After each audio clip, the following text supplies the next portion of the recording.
Hello friends, welcome to M2M classes. Friends, इस class में हम संपूर्ण उत्तर प्रदेश को नोट्स के रूप में देखने वाले हैं। सभी सब्जेक्ट के महत्वपूर्ण टॉपिक को मैंने इस क्लास में नोट्स के रूप में रखा है। ठीक है, अच्छे से महत्वपूर्ण इसकी बुक लिस्ट और उसकी रणनीति को मद्देनज़र रखते हुए मैंने सभी को टॉपिक वाइज बनाया है। इसमें हम उत्तर प्रदेश के भूगोल, उसकी वन और वन्य जीव, उसकी मिट्टी, नदियाँ और कृषि, पार्क, संग्रहालय और उनसे संबंधित स्थानों को, कला और संस्कृति को, फिर उसके बाद उत्तर प्रदेश के प्राचीन, मध्य और आधुनिक इतिहास के बारे में भी देखेंगे।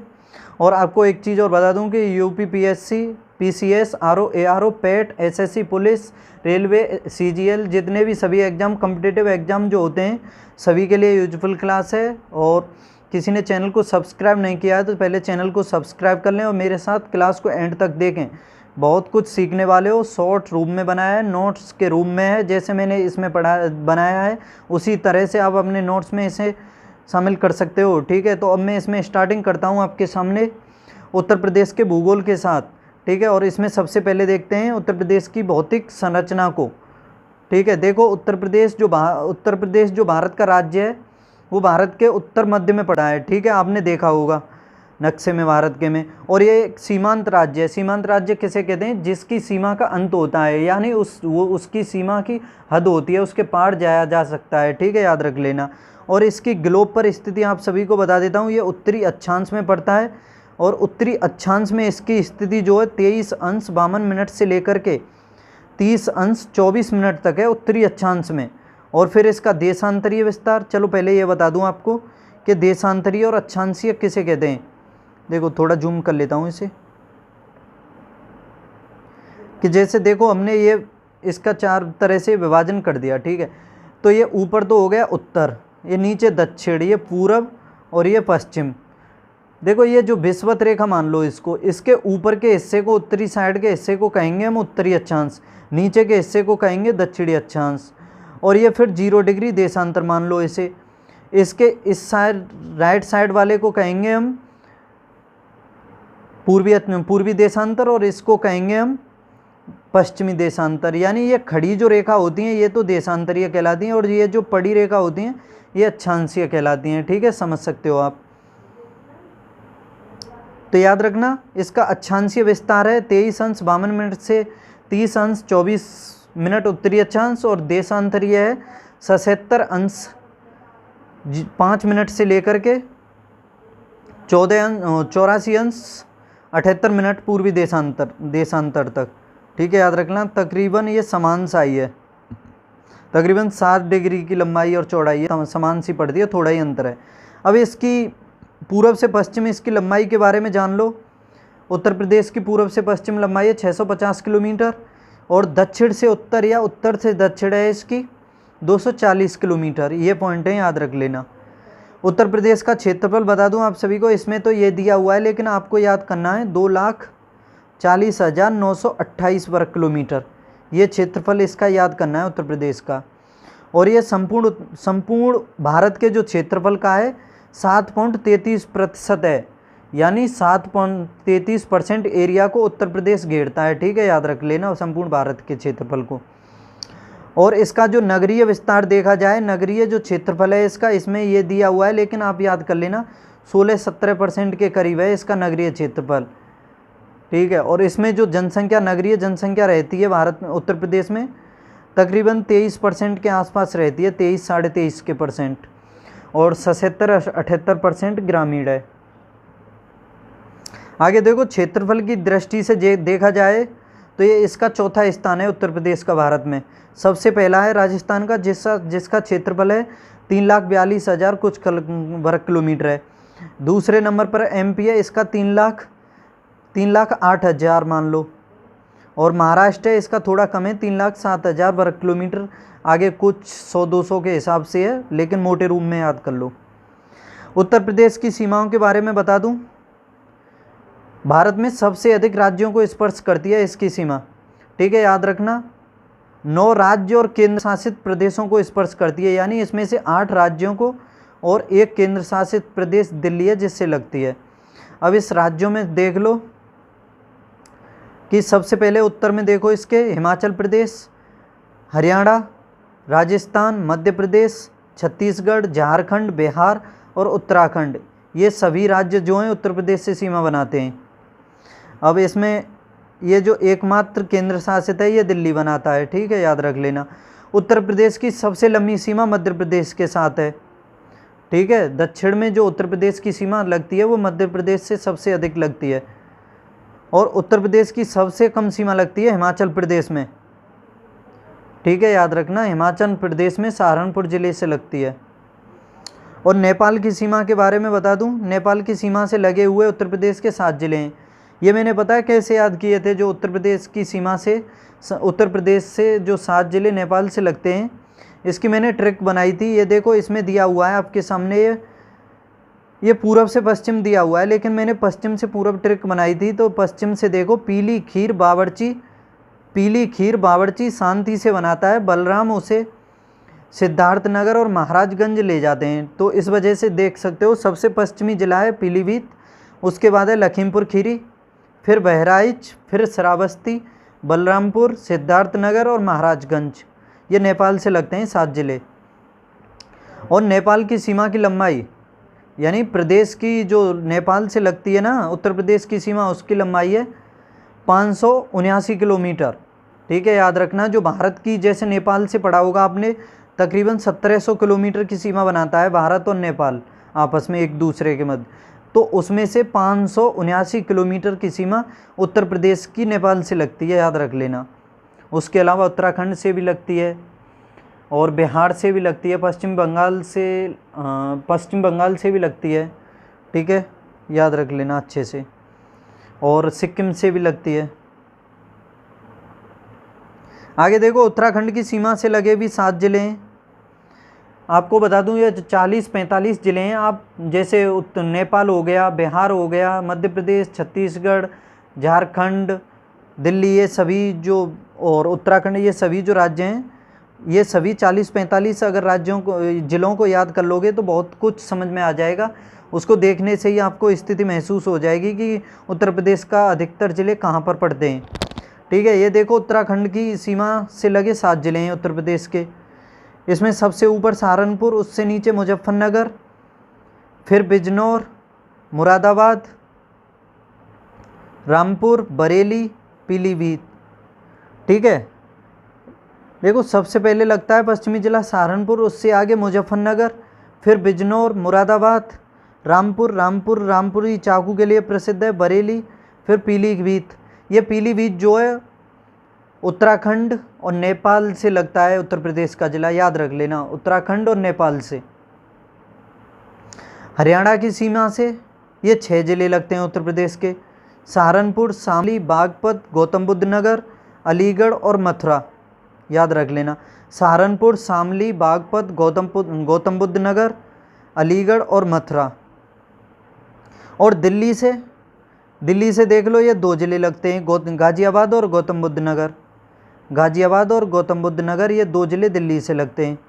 हरियाणा से ये देखो, पहले इसमें हरियाणा और उत्तर प्रदेश के बीच सीमा निर्धारक नदी है यमुना, याद रख लेना। यमुना जो है उत्तर प्रदेश और हरियाणा के बीच सीमा बनाती है। और राजस्थान की सीमा से भी उत्तर प्रदेश के 2 जिले लगते हैं, आगरा और मथुरा, ये भी पढ़ा होगा और नक्शा में भी देखा होगा आपने। ये देखो, मध्य प्रदेश की सीमा से सर्वाधिक भारत के 11 जिले, उत्तर प्रदेश के 11 जिले लगते हैं, ठीक है। उत्तर प्रदेश के 11 जिले मध्य प्रदेश से लगते हैं, ठीक है। सबसे बड़ी भी सीमा उत्तर प्रदेश मध्य प्रदेश से बनाता है। इसमें देखो, ये क्रम से याद करना, आगरा, इटावा, जालौन, झांसी, ललितपुर, महोबा, बांदा, चित्रकूट, इलाहाबाद, मिर्ज़ापुर और सोनभद्र। आप 4-5 बार या 8-10 बार इसे अच्छे से रिवाइज करोगे तो सभी आसानी से याद हो जाते हैं, ठीक है। मैंने ऐसे ही याद किए थे तो अपने आप ऑटोमेटिक ही हो गए, ठीक है, कोई दिक्कत नहीं होती है, सभी हो जाते हैं याद। और नक्शा में भी रखो, अपने माइंड को भी जब याद करते हो या फिर बोलते हो तो उसको मैप पर पहुंचा दो, अपने आप ऑटोमेटिक ही वो सभी याद आ जाते हैं, ठीक है। आगरा, इटावा, जालौन, झांसी, ललितपुर, महोबा, बांदा, चित्रकूट, इलाहाबाद, मिर्ज़ापुर और सोनभद्र। और सोनभद्र उत्तर प्रदेश का सबसे दक्षिणी जिला है, याद रखना, सबसे दक्षिणी। कन्फ्यूजन रहता है ललितपुर और सोनभद्र में, ललितपुर से थोड़ा नीचे है सोनभद्र, इस वजह से ये दक्षिणी जिला है। बिहार की सीमा से 7 जिले, बिहार की सीमा से भी उत्तर प्रदेश के 7 जिले लगते हैं, जिसमें सोनभद्र, उससे ऊपर चंदौली, फिर गाजीपुर, बलिया सबसे पूर्वी जिला है उत्तर प्रदेश का, याद रखना। देवरिया, कुशीनगर को पडरौना भी कहते हैं, और महाराजगंज सबसे उत्तर में लगता है बिहार से, और सबसे दक्षिण में लगता है सोनभद्र, याद रखना। और सोनभद्र ही एकमात्र ऐसा जिला है, चलो आगे आएगा, मैं क्या बताऊं, ये देखो अभी थोड़ी देर में आने वाला है। छत्तीसगढ़ की सीमा से लगा जिला केवल सोनभद्र है। झारखंड की से भी लगता है सोनभद्र, ठीक है, याद रखना। सोनभद्र, झारखंड, छत्तीसगढ़, बिहार और मध्य प्रदेश, चारों जिलों से लगता है, चारों राज्यों से सीमा बनाने वाला एकमात्र जिला है उत्तर प्रदेश का, ठीक है, याद रख लेना अच्छे से। जिला सोनभद्र की सीमा से लगे 4 जिले ये आ गए आपके सामने, मध्य प्रदेश, छत्तीसगढ़, झारखंड और बिहार। जिला सहारनपुर से सटे सीमा से लगे राज्यों की संख्या, सहारनपुर से जो राज्य लगते हैं ये 3 लगते हैं, हरियाणा, हिमाचल प्रदेश और उत्तराखंड। ये सबसे उत्तरी जिला है, याद रखना, उत्तर प्रदेश का। उत्तर प्रदेश के सबसे दक्षिणतम बिंदु को स्पर्श करने वाला राज्य तो ये छत्तीसगढ़ है, और सबसे उत्तर प्रदेश का सबसे दक्षिणतम बिंदु है सोनभद्र का, ठीक है, याद रख लेना, और ये छत्तीसगढ़ से लगता है। उत्तर प्रदेश के सबसे पूर्वी और पश्चिमी बिंदु को स्पर्श करने वाला राज्य, सबसे पूर्वी और सबसे पश्चिमी बिंदु को, सबसे पूर्वी को तो बलिया में करता है ये आपका बिहार, और सबसे पश्चिमी बताओ, देखो ये महत्वपूर्ण पॉइंट है, अगर पश्चिमी बता दोगे तो मान जाऊंगा।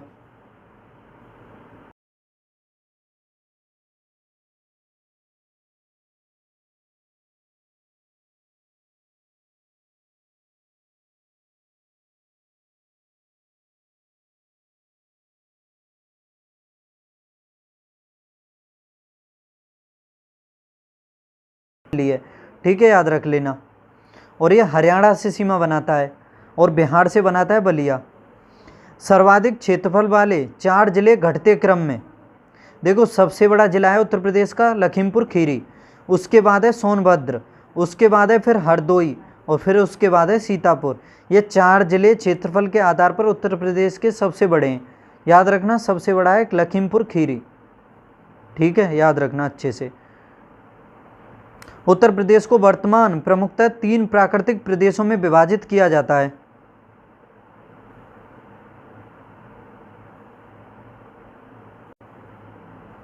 देखो ये महत्वपूर्ण पॉइंट है आपके सामने कि उत्तर प्रदेश को वर्तमान में प्रमुखतः 3 प्राकृतिक प्रदेशों में विभाजित किया जाता है।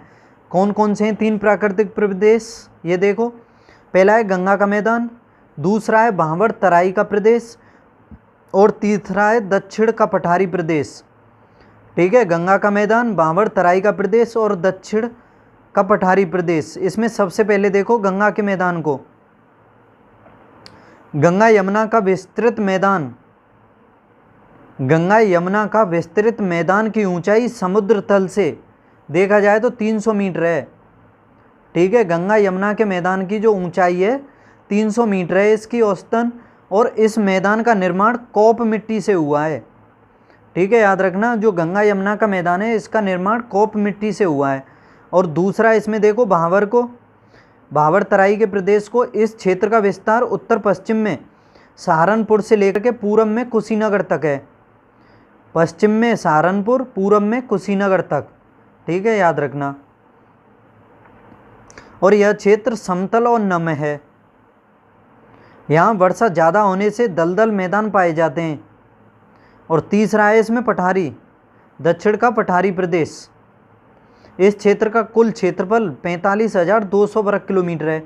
और दक्षिण का पठारी प्रदेश के अंतर्गत बुंदेलखंड और बघेलखंड के भूभाग सम्मिलित हैं। इसमें जैसे बुंदेलखंड, बंगेलखंड, ये मध्य प्रदेश में भी पड़ते हैं, तो याद रख लेना इसके प्रदेश इसमें शामिल हैं, ये इसका क्षेत्र।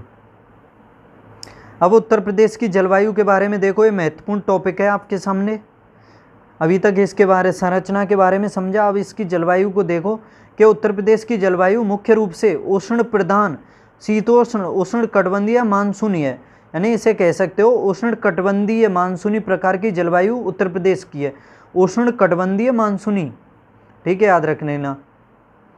और फिर भी धरातलीय विषमताओं और समुद्र तल से विभिन्न स्थानों की भिन्न भिन्न ऊंचाइयों के होने के कारण यहाँ पर जो जलवायु पाई जाती है उसमें विषमता पाई जाती है, याद रख लेना।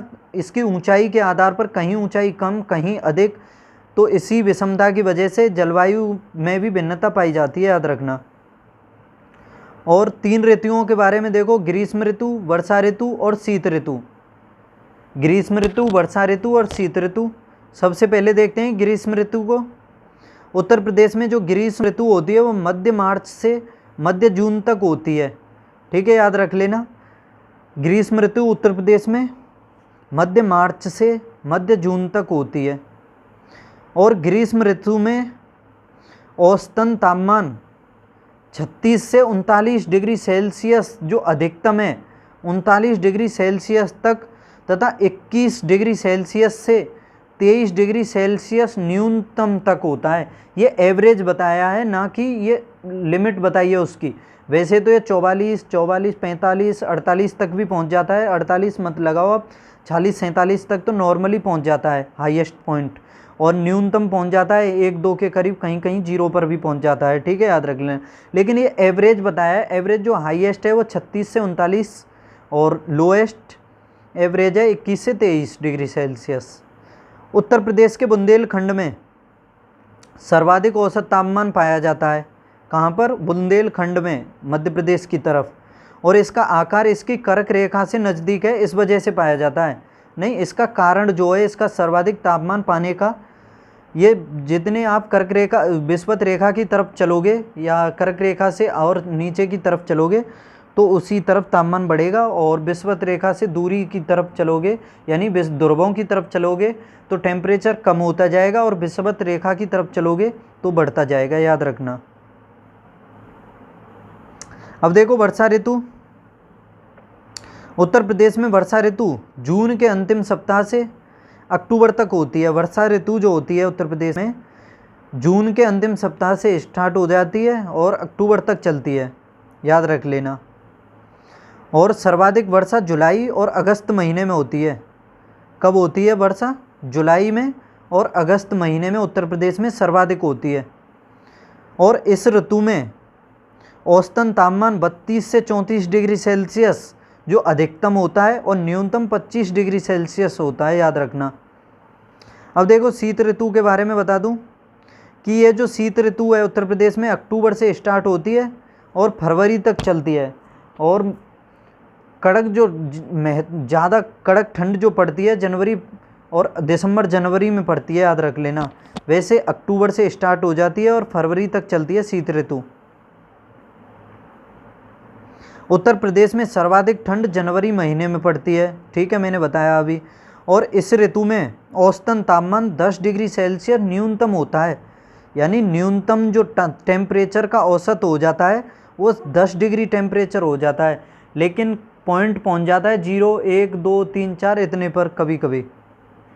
और उत्तर प्रदेश में वन और प्राकृतिक वनस्पतियों के बारे में देखो। उत्तर प्रदेश में वन और प्राकृतिक वनस्पतियों के बारे में देखते हैं कि राज्य में समशीतोष्ण, उष्ण कटिबंधीय, पर्णपाती तथा कटीले प्रकार के वन पाए जाते हैं। यानी समशीतोष्ण भी पाए जाते हैं, उष्ण कटिबंधीय भी पाए जाते हैं, पर्णपाती भी पाए जाते हैं और कटीले वन भी पाए जाते हैं, याद रख लेना। उत्तर प्रदेश की वन नीति, उत्तर प्रदेश की जो प्रथम वन नीति थी वो 1952 और द्वितीय वन नीति 1998 में घोषित की गई थी, याद रखना। पहली वन नीति 1952 में, दूसरी वन नीति 1998 में घोषित की गई थी उत्तर प्रदेश की। उत्तर प्रदेश में वन निगम की स्थापना 25 नवंबर 1974 में की गई। कब? 25 नवंबर 1974 में राज्य में कुल वनावरण 16,582 वर्ग किलोमीटर क्षेत्रफल पर है, जो उत्तर प्रदेश के कुल क्षेत्र का 6.88% है। तकरीबन 7% एरिया पर वन पाए जाते हैं उत्तर प्रदेश में, याद रख लेना। और इसका क्षेत्रफल है ये वनावरण का 16,582 वर्ग किलोमीटर। और इसमें से 2617 वर्ग किलोमीटर में अति सघन वन यानी घने वन, अति घने वन पाए जाते हैं। थोड़े उससे कम 4,069 वर्ग किलोमीटर में मध्यम घन पाए जाते हैं। ठीक है, मध्यम घन जो पाए जाते हैं, मध्यम सघन वन पाए जाते हैं 4,069 वर्ग किलोमीटर पर। और सर्वाधिक वन पाए जाते हैं खुले वन, याद रख लेना। खुले वन सबसे अधिक, उससे कम मध्य वन, और सबसे सघन वन सबसे कम पाए जाते हैं, याद रख लेना। खुले वन है 7,993 वर्ग किलोमीटर। राज्य में कुल वृक्षावरण 7,343 वर्ग किलोमीटर है, जो कुल क्षेत्रफल का 3.05% है। 2019 के अनुसार है, याद रख लेना। 7,343 वर्ग किलोमीटर क्षेत्रफल पर कुल वनावरण है और कुल क्षेत्रफल है ये 7.05%। उत्तर प्रदेश में झाड़ियों का क्षेत्रफल 587 वर्ग किलोमीटर है, जो कुल क्षेत्रफल का 0.24% है। झाड़ियाँ 0.24% पर पाई जाती हैं। अब सर्वाधिक वन क्षेत्रफल वाले 5 जिलों के बारे में देख लो। घटते क्रम में सबसे अधिक वन पाए जाते हैं सोनभद्र में, और ये क्षेत्रफल में पाए जाते हैं 2540.29 वर्ग किलोमीटर में। उससे कम पाए जाते हैं लखीमपुर खीरी में 1273.06 वर्ग किलोमीटर में, और उससे कम है तीसरे नंबर पर मिर्ज़ापुर, इसमें 803.73 वर्ग किलोमीटर। फिर पीलीभीत में 687.11 वर्ग किलोमीटर। उससे कम है चित्रकूट में 586.40 वर्ग किलोमीटर क्षेत्रफल पर पाए जाते हैं। और सबसे कम वन क्षेत्रफल वाले 5 जिले भी देख लो, ये बढ़ते क्रम में है। तो सबसे पहले देखो, सबसे कम पाए जाते हैं भदोही में, यहाँ पर 3.12 वर्ग किलोमीटर क्षेत्रफल पर वन पाए जाते हैं। उससे अधिक है मऊ में, ये 11 वर्ग किलोमीटर क्षेत्रफल पर। मैनपुरी में देखो, मैनपुरी में 14 वर्ग किलोमीटर क्षेत्रफल पर, और संत कबीर नगर में 14 वर्ग किलोमीटर पर। देवरिया में 15.21 वर्ग किलोमीटर पर, याद रख लेना। सबसे कम कहाँ पर है? भदोही में, और सबसे अधिक है सोनभद्र में, याद रख लेना अच्छे से। भदोही, सोनभद्र। सर्वाधिक वन प्रतिशत वाले 5 जिले देखो, वो तो क्षेत्रफल के आधार पर देखे थे हमने। क्षेत्रफल सबसे अधिक है सोनभद्र में, सबसे कम है भदोही में। लेकिन उस जिले का क्षेत्रफल देखा जाए, उसका कितना % सर्वाधिक पाया जाता है, तो सबसे अधिक क्षेत्रफल में परसेंटेज में सबसे अधिक प्रतिशत वाले 5 जिले घटते क्रम में देखो, सबसे अधिक है 36.79% सोनभद्र में। उससे कम है चंदौली में 22.25%। फिर पीलीभीत में देखो 18.64%, और मिर्ज़ापुर में 18.25%। फिर चित्रकूट में 18.23%। अब ये सबसे कम वन प्रतिशत वाले देख लो, बढ़ते क्रम में ये सबसे कम प्रतिशत वनों का पाया जाता है संत कबीर नगर में, यहाँ पर 0.31%। उससे थोड़ा ज़्यादा है मैनपुरी में 0.49%। उससे थोड़ा ज़्यादा तीसरे नंबर पर देवरिया में 0.60%, बदायूं में 0.62%, मऊ में 0.64%, याद रख लेना।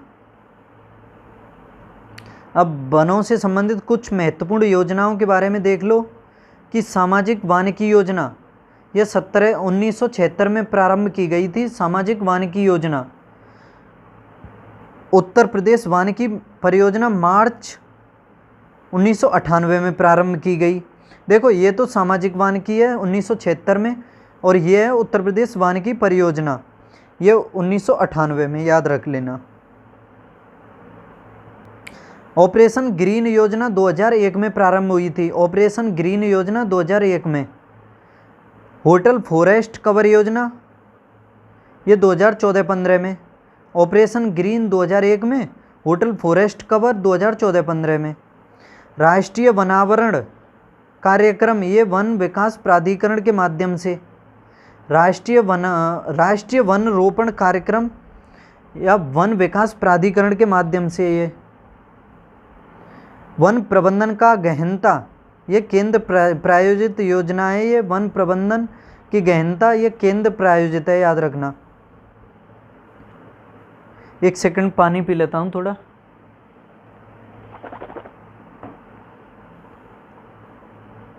अब देखो वन्य जीव संरक्षण से संबंधित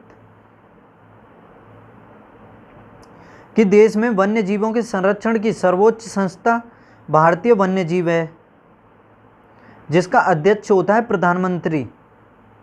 याद रखना, भारत में वन्य जीवों के संरक्षण की जो सर्वोच्च संस्था है वो भारतीय वन्य जीव संरक्षण संस्था है, याद रख लेना, और इसका अध्यक्ष होता है प्रधानमंत्री।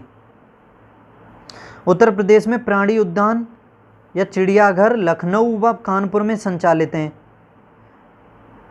जो प्राणी उद्यान है उत्तर प्रदेश में लखनऊ और कानपुर में संचालित हैं ये। और भारत का प्रथम रात्रि वन्यजीव पार्क यानी नाइट सफारी पार्क जो है ये ग्रेटर नोएडा में खोला गया है। याद रखना, भारत का प्रथम रात्रि वन्यजीव पार्क या night safari park greater Noida में है, याद रखना।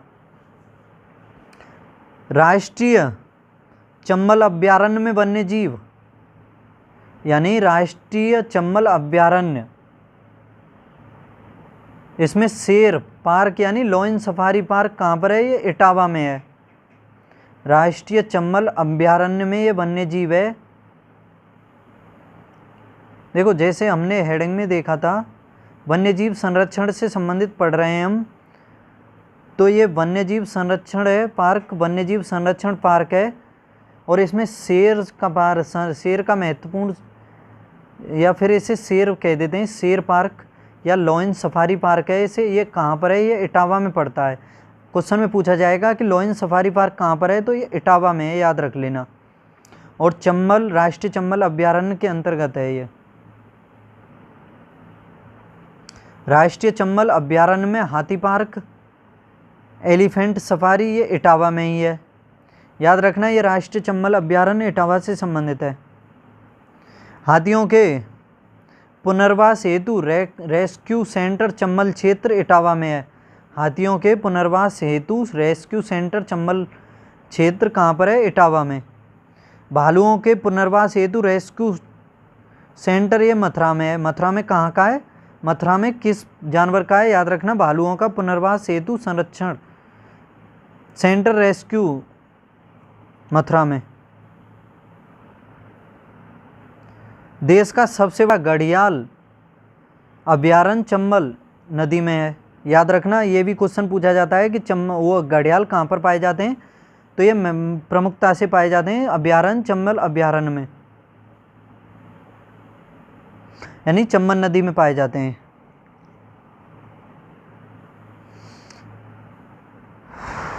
देश का पहला डॉल्फिन सूचना केंद्र ये चंबल नदी क्षेत्र में है। डॉल्फिन सूचना केंद्र कहाँ पर है? चंबल नदी क्षेत्र में। मयूर संरक्षण केंद्र ये वृंदावन में प्रस्तावित है। मयूर संरक्षण केंद्र ये वृंदावन में प्रस्तावित है, वृंदावन में बनेगा, याद रखना।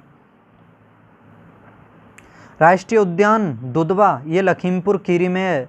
दुधवा राष्ट्रीय उद्यान कहाँ पर है? लखीमपुर खीरी में, जिसे 1977 में घोषित किया गया था और उत्तर प्रदेश का एकमात्र राष्ट्रीय उद्यान है ये। 1977 में घोषित किया गया और लखीमपुर खीरी में पड़ता है।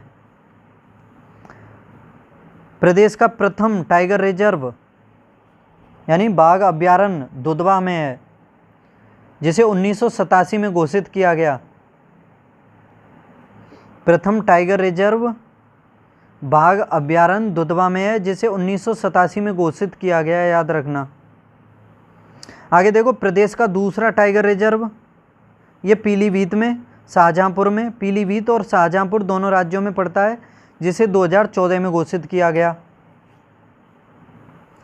राज्य में इको टूरिज्म पॉलिसी 2014 में घोषित की गई।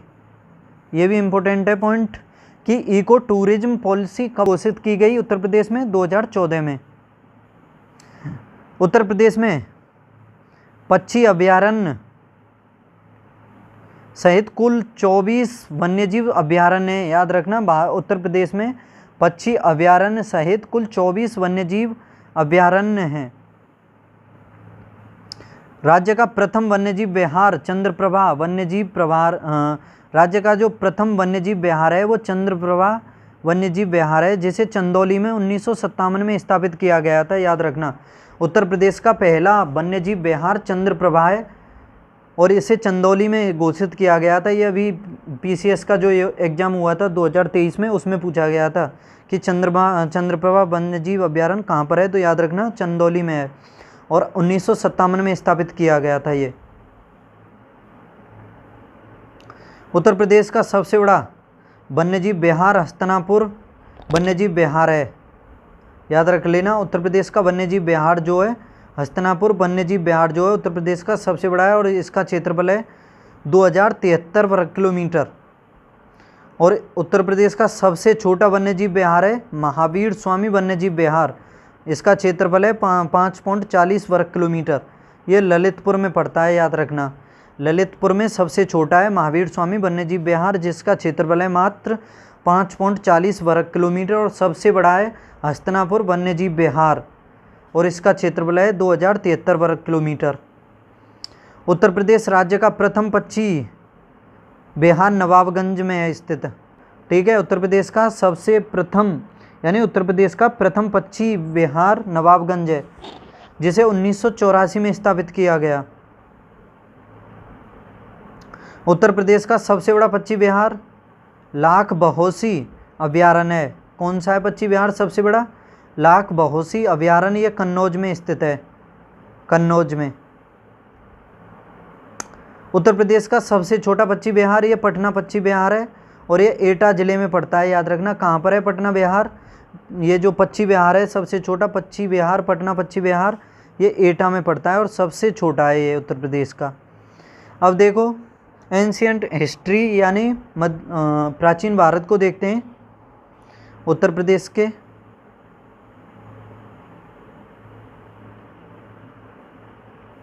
उत्तर प्रदेश में ताम्र पाषाणिक संस्कृति के साक्ष्य मेरठ और सहारनपुर से प्राप्त हुए हैं। यानी ताम्र पाषाणिक संस्कृति के साक्ष्य कहाँ से? मेरठ और सहारनपुर से। और मेरठ में कोई बता सकता है मुझे? एक इम्पोर्टेंट यानी महत्वपूर्ण मेला लगता है मेरठ में, कौन सा लगता है? कोई बता सके तो बता दो कमेंट बॉक्स में। मेरठ में मेला लगता है, उसका नाम बता दो, क्या नाम है उसका?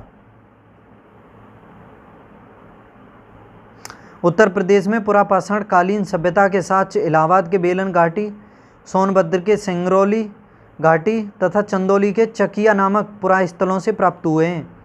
पुरापाषाण कालीन सभ्यता के साक्ष्य इलाहाबाद के बेलन घाटी, सोनभद्र के सिंगरौली घाटी, चंदौली के चकिया नामक स्थानों से। बेलन नदी घाटी के पुरास्थलों की खोज एवं खुदाई इलाहाबाद विश्वविद्यालय के प्रोफेसर GR शर्मा के निर्देशन में कराई गई थी। याद रख लेना, बेलन नदी घाटी के पुरास्थलों की खोज और खुदाई ये इलाहाबाद विश्वविद्यालय के प्रोफेसर थे GR शर्मा, इसके निर्देशन में कराई गई थी। बेलन घाटी के लोहदा नाला नामक पुरास्थल से पाषाण उपकरणों के साथ साथ एक अस्थि निर्मित मातृ देवी की प्रतिमा भी प्राप्त हुई है।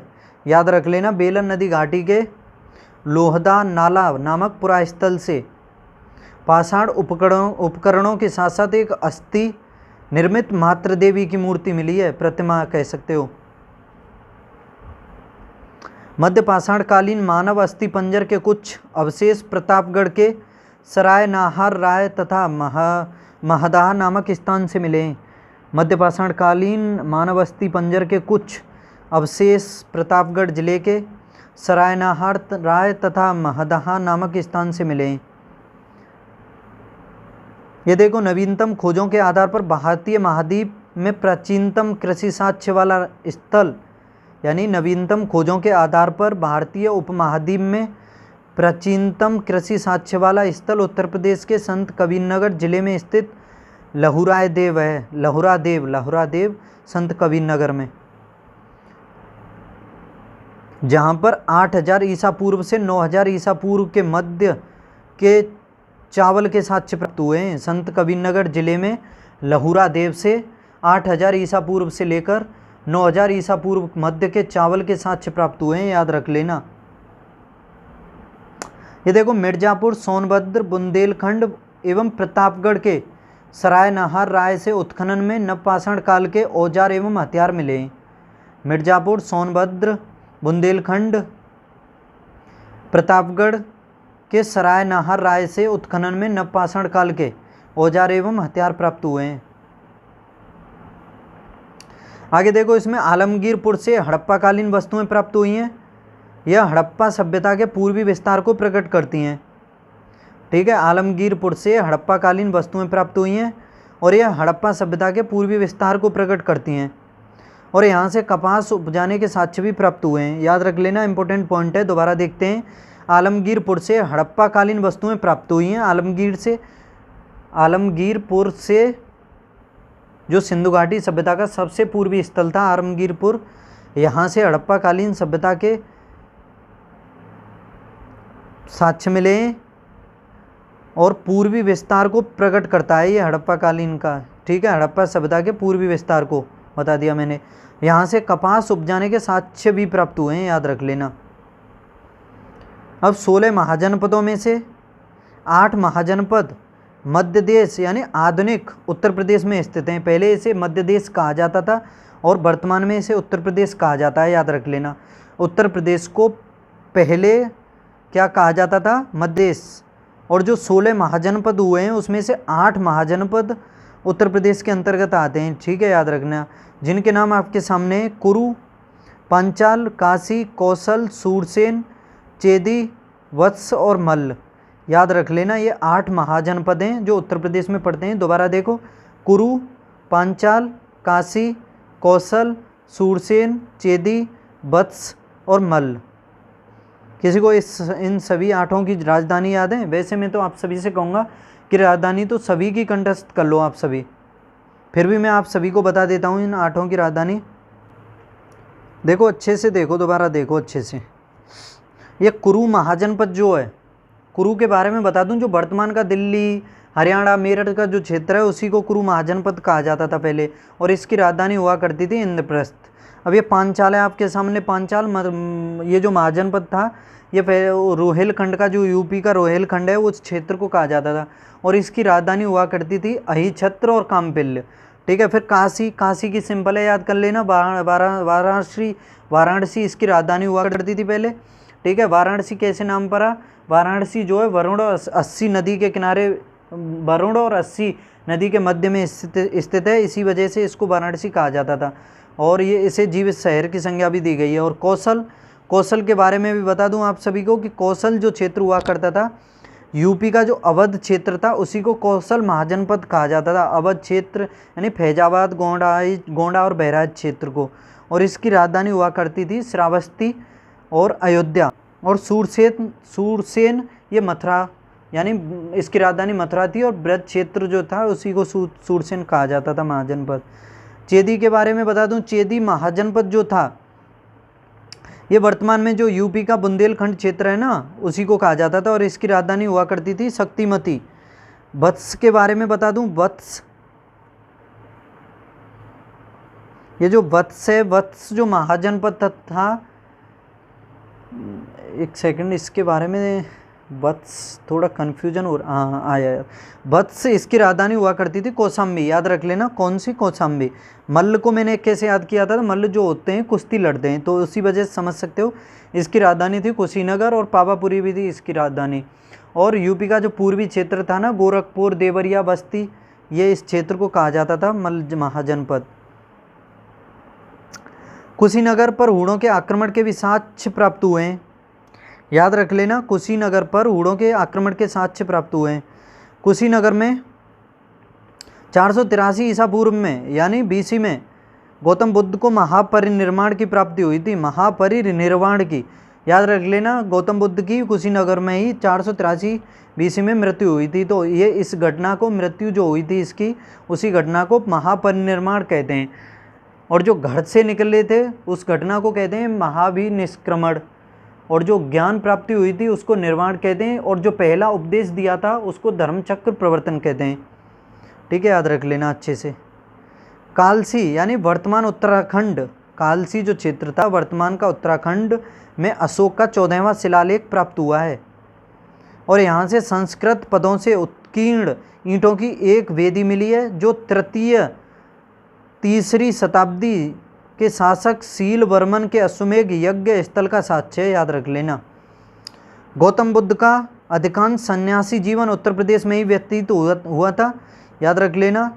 आपको पता होगा सबसे पहला उपदेश उन्होंने सारनाथ में दिया था, उसके बाद निर्वाण भी उनका कुशीनगर में हुआ था। तो अधिकतर जो ज्ञान प्राप्ति के बाद उनका जो जीवन था सन्यासी जीवन उत्तर प्रदेश में ही व्यतीत हुआ था। इसी कारण उत्तर प्रदेश को बौद्ध धर्म का पालना कहते हैं, उत्तर प्रदेश को बौद्ध धर्म का पालना कहा जाता है, याद रख लेना।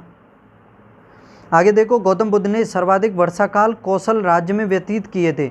और वर्षा काल नहीं, हाँ वर्षा काल कह दो या कुछ भी। गौतम बुद्ध ने सर्वाधिक वर्षा काल जो व्यतीत किए थे कौशल राज्य में व्यतीत किए थे।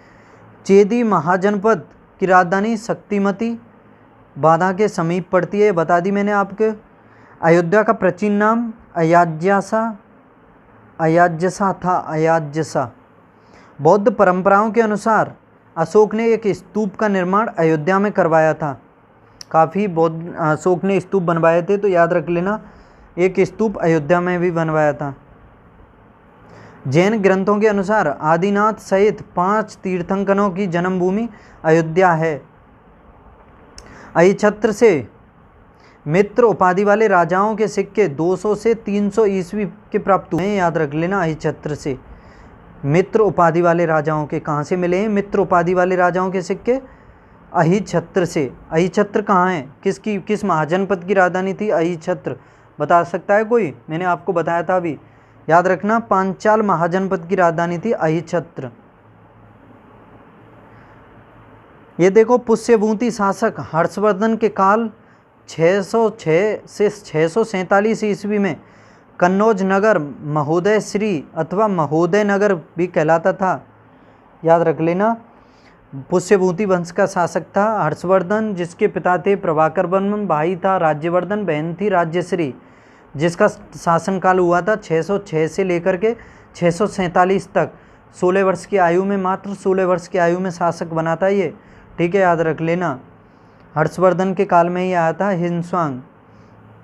कन्नौज नगर, इसी के काल में कन्नौज नगर महोदय श्री अथवा महोदय नगर भी कहलाता था। विष्णु धर्मोत्तर पुराण में कन्नौज को महादेव बताया गया है, याद रख लेना। विष्णु धर्मोत्तर पुराण में कन्नौज को महादेव बताया गया है। कन्नौज पर आधिपत्य के लिए गुर्जर, प्रतिहार और राष्ट्रकूटों के मध्य, यानी गुर्जर, प्रतिहार, पाल और राष्ट्रकूट, ये 3 शासक हुए थे 3 वंशों के, तो याद रख लेना। इनके मध्य ही दीर्घकालीन त्रिकोणीय, यानी ये जो संघर्ष हुआ था तकरीबन 200-300 वर्षों तक, 203 वर्षों तक चला था ये त्रिकोणीय संघर्ष। गुर्जर, प्रतिहार, पाल और राष्ट्रकूटों के मध्य चला था, और इसकी स्टार्टिंग की थी वत्सराज ने, याद रख लेना। सर्वाधिक समय तक कन्नौज पर गुर्जर प्रतिहारों ने शासन किया था। कन्नौज पर सबसे अधिक समय तक गुर्जर प्रतिहारों ने शासन किया था। 1018 से 1019 ईस्वी में महमूद गजनवी ने कन्नौज पर आक्रमण किया था। जैसे आपने पढ़ा होगा 17 बार आक्रमण किया था महमूद गजनवी ने भारत पर, तो उसमें से 1018-19 ईस्वी में कन्नौज पर भी आक्रमण किया था इसने। अहरोरा मिर्जापुर से अशोक का लघु शिलालेख तथा सारनाथ, वाराणसी एवं कौशाम्बी इलाहाबाद के समीप है से लघु स्तंभलेख मिले हैं। यानी अहरोरा से तो इसका लघु शिलालेख मिला है, सारनाथ और कौशाम्बी से लघु स्तंभलेख मिले हैं अशोक के। अशोक की राजकीय घोषणाएं जिन स्तंभों पर उत्कीर्ण हैं उन्हें लघु स्तंभलेख कहा जाता है, याद रख लेना। लघु स्तंभलेखों पर अशोक की राजकीय घोषणाएं उत्कीर्ण की गई हैं। सांची एवं सारनाथ के लघु स्तंभलेख में अशोक अपने महामात्रे को संगवेद रोकने का आदेश देता है। याद रखने ना, सांची एवं सारनाथ के लघु स्तंभ लेख में अशोक अपने महामात्रे को संगवेद रोकने का आदेश देता है। अब ये देखो, प्रयाग स्तंभ पर अशोक की रानी करूबाकी द्वारा दान दिए जाने का उल्लेख है। इसे रानी का अभिलेख भी कहा जाता है। प्रयाग स्तंभ पर अशोक की रानी करूबाकी द्वारा दान दिए जाने का उल्लेख है। इसे रानी का उल्लेख भी कहा जाता है प्रयाग स्तंभ को। आगे देखो, काशी का सर्वप्रथम उल्लेख अथर्ववेद में मिलता है। काशी का जो सर्वप्रथम उल्लेख मिलता है अथर्ववेद में मिलता है। और महाभारत के अनुसार इस नगर की स्थापना दिवोदास ने की थी। किसने की थी काशी की? इम्पोर्टेंट है पॉइंट। दिवोदास के द्वारा काशी नगर की स्थापना के साथ कहा जाता है महाभारत में कि दिवोदास के द्वारा इसकी स्थापना की गई थी। और काशी महाजनपद की राजधानी भी वाराणसी थी। गढ़वा यानी इलाहाबाद में कुमारगुप्त के 2 शिलालेख मिले हैं तथा स्कंदगुप्त का 1 शिलालेख प्राप्त हुआ है। गढ़वा में इलाहाबाद में जो पड़ता है, कुमारगुप्त के 2 और स्कंदगुप्त का 1 शिलालेख मिला है। भीतरी स्तंभ लेख देखो, ये गाजीपुर में पुष्यमित्र और हूणों के साथ साथ स्कंदगुप्त के युद्ध का वर्णन है। यानी पुष्यमित्र और हूणों के साथ स्कंदगुप्त के युद्धों का वर्णन है। 1194 में चंदावर के युद्ध में मोहम्मद गौरी ने गढ़वाल नरेश जयचंद को हराया था। तराइन के युद्ध जो 2 हुए थे 1991 और 92 में, उसके बाद उसमें 1191 में और 1192 में, उसके बाद हुए थे 1994 में हुआ था ये चंदावर का युद्ध। ठीक है, याद रख लेना। मोहम्मद गौरी और जयचंद के मध्य कन्नौज का शासक था जयचंद, इसको पराजित कर दिया था मोहम्मद गौरी ने, याद रखना। 1018 ईस्वी में मोहम्मद महमूद गजनवी ने मथुरा के मंदिरों को ध्वस्त कर लूटपाट की थी। महमूद गजनवी के द्वारा मथुरा में आक्रमण किया गया था 1018 में। 1670 में औरंगजेब ने मथुरा के कृष्ण मंदिर, जो बीर सिंह बुंदेला द्वारा बनाया गया था, मथुरा का जो कृष्ण मंदिर था उसको बीर सिंह बुंदेला ने बनाया था और उसको 1670 में औरंगजेब ने नष्ट कर दिया था, याद रख लेना। अशोक ने सारनाथ में एक स्तंभ बनवाया था। अशोक ने सारनाथ में एक सिंह स्तंभ बनवाया था और इसी सिंह स्तंभ के शीर्ष को स्वतंत्र भारत के राज्य चिन्ह के रूप में अपनाया गया है। याद रख लेना, जो भारत का जो राष्ट्रीय चिन्ह है उसको अशोक के सारनाथ स्तंभ से लिया गया है। तो दोस्तों आज की क्लास में मैं इतना ही रखता हूँ। कल की क्लास में कंप्लीट कर दूंगा इस टॉपिक को। कैसी लगी क्लास? अच्छी लगी हो तो चैनल को सब्सक्राइब जरूर कर लें और वीडियो को लाइक शेयर भी करें, जिससे मुझे भी मोटिवेशन मिलता रहे और आपके लिए मैं ऐसे ही अच्छे से अच्छे कंटेंट शॉर्ट रूम में लाता रहूँ। आप पढ़ते रहो, हंसते खेलते मुस्कुराते रहो। कल मिलते हैं फिर दूसरी क्लास में इसकी। ठीक है, बाय।